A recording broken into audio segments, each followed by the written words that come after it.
Le spécialiste des tuyaux pour l'industrie pétrolière Vallourec a inauguré ses 2 premiers robots d'impression métallique 3D. Cet investissement de 10 millions d'euros étalé sur 3 ans marque un tournant pour le géant industriel.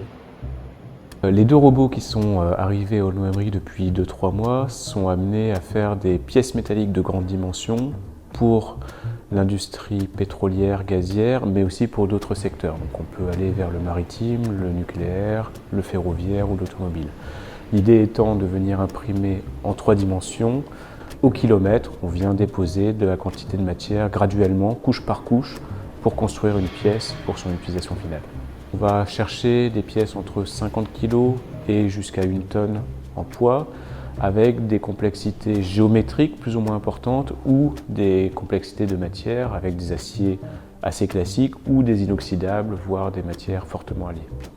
Nous allons retirer beaucoup moins de matière sur les étapes de finition et de ce fait réduire la quantité de matière perdue.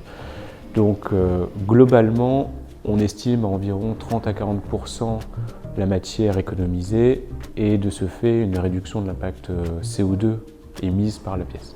Nous avons 2 robots. Très prochainement, nous allons en avoir 2 autres qui vont arriver en septembre. À terme, on aura entre 6 et 7 robots.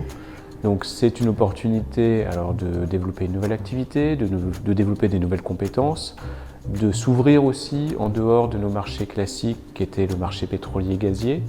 Donc on va chercher à la fois des nouvelles compétences, mais aussi des nouvelles opportunités et des opportunités de reconversion pour un site historique de Vallourec. L'avenir du site d'Aulnoy, c'est de se positionner comme centre de compétences mondial pour la fabrication additive de Vallourec. La R&D et le know-how sera centré sur le marché, sur la France. Le know-how, ça va être l'ensemble des compétences, l'ensemble du savoir-faire nécessaire à la réalisation d'une pièce. Donc ça peut être une métallurgie, contrôle non destructif.